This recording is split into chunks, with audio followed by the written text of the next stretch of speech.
हर हर महादेव, जय माता दी। आज हम इस वीडियो में सुनेंगे भगवान दत्तात्रेय की दिव्य पावन कथा। इस कथा को सुनने से हमारी हर एक मनोकामनाएं पूर्ण होती हैं। तो आइए सुनते हैं इस दिव्य पावन कथा को। ओम श्री गुरु दत्तात्रेय नमः। आदि काल में एक समय पृथ्वी पर अत्यधिक बाढ़ आई, जिससे समस्त संसार जलमग्न हो गया। तब भगवान नारायण अपने दिव्य सर्प आदि शेष की कुंडली पर अपने योगिक ध्यान में बैठे थे, जो प्रलय के बाद असत रूप से बचा था। उनकी इच्छा थी कि वे सृष्टि की रचना करें। उन्होंने माया को अवतरित किया तथा ब्रह्मा जी को उत्पन्न किया, जो सृष्टि के रचिता हैं। सृष्टि की प्रगति के लिए ब्रह्मा ने अपनी इच्छा शक्ति से 5 ऋषि पैदा किए: मारीच, अत्रि, पुलस्त्य, अंगराजा तथा दक्ष। इनमें से अत्रि के घर भगवान दत्तात्रेय का जन्म हुआ। अनुसुया महान ऋषि अत्रि की पत्नी एवं बड़ी पतिव्रता और प्रसिद्ध थी। उनमें अत्यधिक शक्ति इतनी तीव्र थी कि वे जब चलती थी तब कठोर असमतल भूमि भी कोमल हो जाती थी।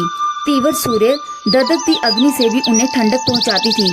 वरण वायु को मद गति से चलाती थी। सभी प्रकृति के देव डरे हुए थे कि यदि अनुसुया की महानता को ललकारा तो वे अपने गौरव को खो देंगे। प्रभु विष्णु, जो समस्त प्राणियों के पालक हैं, उनका आदर करते थे। एक बार मुनि नारद, जो तीनों लोकों में स्वतंत्र रूप से भ्रमण करते हैं, ब्रह्मा, विष्णु एवं महेश के निवास पर गए तथा अनुसुया की आध्यात्मिक ख्याति का वर्णन किया, जो उनके लिए सर्वश्रेष्ठ, विरोध रहित पतिव्रता, पति के प्रति भक्ति तथा स्थिर आतिथ्य सत्कार का जो व्रत उन्होंने लिया था, उसके कारण था। ये सुनकर तीनों देवों की पत्नियां सरस्वती, लक्ष्मी एवं पार्वती ईर्ष्या से रोने लगी। जब देवों ने सद्भावना देने का प्रयास किया तो उन सभी ने कहा कि उन सभी को ऐसा अवसर प्राप्त करना चाहिए जिससे वे अनुसुया को नैतिक दुविधा में फंसा सके या उसे श्राप दे सके। वे ये भी ध्यान रखे कि उसकी महानता अधिक न बढ़ जाए। अंत तीनों देवता अन्य रूप धारण करके अतिथि रूप में ऋषि अत्रि के निवास स्थान पर पहुँचे। अनुसुया ने उनका स्वागत किया। वे आदर के साथ आसन दिया, अपने कर्तव्य का व्रत किया। उन्होंने कहा, पवित्र श्रीमान, अपने अपने पवित्र चरणों से मेरी कुटिया को पवित्र करो। मैं आपका हृदय से स्वागत करती हूँ। कृपया आदेश दें कि मैं आपके लिए क्या कर सकती हूँ। कुटिया के स्वामी ऋषि अत्रि वन में तपस्या करने गए हैं। उन देव अतिथियों ने कहा, हम अत्यधिक भूखे हैं तथा भोजन के लिए उनके पति के आगमन की प्रतीक्षा नहीं कर सकते। वे शीघ्र से हमें भोजन परोसे। तब अनुसुया ने भीतर जाकर भोजन की समस्त व्यवस्था की तथा अतिथियों को भोजन का निमंत्रण दिया। इस पर अतिथियों ने कहा, हे पवित्रा, जब तक तुम नग्न अवस्था में हमें भोजन नहीं कराओगी, हम यहाँ से नहीं जाएंगे। ये सुनकर अनुसुया मुस्कुराई तथा विचार किया, ऋषि अत्रि के लंबे साथ के कारण मैं पुण्यता, पवित्र एवं शुद्ध हूँ। अंत मुझे चिंता करने की कोई आवश्यकता नहीं है। यदि मैं अतिथियों के आदेश की अवहेलना करती हूँ तब वे मुझे अपने कर्तव्य से भोजन कराने के वचन में असफल होने के कारण शाप देकर चले जाएंगे। उन्होंने मेरे करों द्वारा भोजन करने की इच्छा व्यक्त की है। अंत मैं उन्हें अपने संतानों के रूप में देख रही हूँ, न कि अपरिचित अतिथि के रूप में। अनुसुया ने यह निर्णय लेकर आगे कहा, श्रीमान, मैं आपकी इच्छा अनुसार ही करूंगी। आप पधारे तथा भोजन करें। उसने देवों के आदेश अनुसार ही किया। क्षण भर में उसकी श्रेष्ठ आध्यात्मिक शक्ति के कारण तीनों दिव्य अतिथि बालक रूप में परिवर्तित हो गए। उनकी दृष्टि पड़ते ही अनुसुया के हृदय में अत्यधिक मात्र प्रेम उमड़ पड़ा, जिससे उसके स्तनों से दूध की धारा बहने लगी। अनुसुया ने प्रसन्नता से उन तीनों को स्तनपान कराकर पूर्ण रूप से संतुष्ट किया। ब्रह्मा, विष्णु और महेश, जो पृथ्वी के रचिता एवं पालक और सहारक हैं, थक गए थे। उन्होंने देवी अनुसुया की गोद में पूर्ण विश्राम मिला और निद्रा मगन हो गए। तब अनुसुया को ज्ञात हुआ कि वे त्रिदेव हैं। उन्हें अत्यधिक प्रसन्नता हुई। उन्होंने उन्हें पालने में लिटा दिया तथा लोरी गाकर झूलना आरंभ कर दिया। ऋषि अत्रि जब घर आए, उन्होंने दूर से लोरी की ध्वनि सुनी तो उन्हें ज्ञात हो गया कि क्या हुआ है। ऋषि ने कुटिया पर पहुंचकर बाल रूप त्रिदेव की इस प्रकार स्तुति की, हे प्रभु, संसार के पिता, आप ही सृष्टि के रचिता, पालक एवं सहारक हैं। आप समस्त विश्व के पालक, सहारक और रक्षक हैं, सर्वव्यापी हैं, सर्वज्ञ हैं।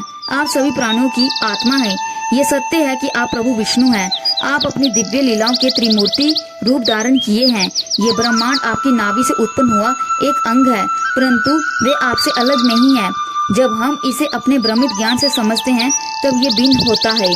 ऋषि अत्रि की स्तुति समाप्ति पर त्रिमूर्ति जो बाल रूप में उनके समक्ष अपने मूल रूप में प्रकट हो गए तथा ऋषि को वरदान देने की इच्छा प्रकट की।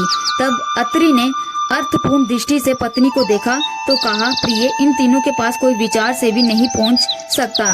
वे यहाँ तुम्हारी भक्ति की शक्ति से प्रकट हुए हैं, तुम उन्हें अपनी मनोकामना बता दो। अनुसुईया ने कहा, मेरे प्रभु, आपको ब्रह्मा ने सृष्टि की प्रगति के लिए उत्पन्न किया है। अंत मुझे अत्यंत प्रसन्नता होगी यदि इनमें से एक देवता जो त्रिमूर्ति के रूप में प्रकट हुए हैं हमारे घर में पुत्र बनकर रहे। ऋषि अत्रि ने वैसा ही किया। एक ईश्वर ने त्रिमूर्ति के रूप में प्रकट होकर कहा, हे ज्ञानी, मैं आपके दत्तक पुत्र के रूप में रहने का प्रस्ताव करता हूँ। अंत में दत्ता हूँ। अनुसुईया की भक्ति की शक्ति का कारण मैं त्रिमूर्ति उनकी कुटिया में रहने लगा। साथ ही वे चमत्कारी दिव्य रूप में अपने स्वर्गीय निवास पर लौट गए तथा अपनी पत्नियों से मिले। प्रभु विष्णु ने अपने को पूर्ण रूप से ऋषि को समर्पित कर दिया। अंत ये प्रदर्शित करने की वे ऋषि अत्रि के दत्तक पुत्र हैं। उनका नाम दत्तात्रेय पड़ा तथा दत्ता के नाम से विख्यात हुए। वे सर्वोत्तम ईश्वर हैं, वेदों के देव हैं, सच्चिदानंद हैं। वे ज्ञान वे योग्य के स्वामी हैं। जिनके हृदय में उनका ध्यान मात्र आ जाए उन्हें वरदान देने वाले हैं। वे समस्त सृष्टि में विचरण करते हैं। ब्रह्मा जो आकर्षक थे उन्हें चंद्र नाम मिला। चंद्र संसार के पालक हैं। शिव स्वभाव से उग्र होने के कारण दुर्वासा के नाम से जाने गए। इस प्रकार प्रभु का नाम दत्तात्रेय पड़ा, जो रहस्यमय जीवन चक्कर में अजन्मे थे, परंतु दुर्वासा के शाप के कारण उन्हें अलग अलग रूपों में पृथ्वी पर रहना पड़ा, जो वे पृथ्वी पर रहने वाले सभी प्राणियों और देवताओं पर दया करने के कारण करते हैं। इससे पूर्व प्रभु के जो भी अवतार हुए वे अपना उद्देश्य पूरा करके अपने भौतिक शरीर छोड़कर अपने मूल रूप निवास स्थान पर लौट गए। अपने भक्तों को वरदान देने के लिए प्रभु दत्ता के रूप में अवतार लिया, पर उन्होंने देव पूर्ण होने पर भी पृथ्वी को नहीं छोड़ा। मैं तुम्हें दोनों में वेद बताता हूँ। श्री राम का अवतार असुरों के संहार तथा रावण के वध करने के उद्देश्य से हुआ था। अंत वे अपना उद्देश्य पूरा होते ही अपना नश्वर शरीर छोड़कर स्वर्ग चले गए। परंतु दत्तात्रेय के अवतारों का उद्देश्य समस्त प्राणियों का कल्याण करना है। अंत उनका ये कार्य तब तक चलता रहेगा जब तक प्राणी मात्र है। अंत वे अपना शरीर त्याग कर स्वर्ग नहीं जाते। वे पृथ्वी पर ही एक स्थान से दूसरे स्थान पर भ्रमण करते रहते हैं। ऐसे ही दत्तात्रेय स्वयं ध्यान के स्थायी अवतार हैं, जो प्राणियों को मोक्ष प्रदान करते हैं। उन्हें अपने को सभी धर्मों के पूर्ण ऋषि के रूप में अवतरित किया है। जय श्री दत्तात्रेय। इस कथा को सुनने से हमारी हर एक मनोकामनाएं पूर्ण होती हैं। जय माता दी। हर हर महादेव।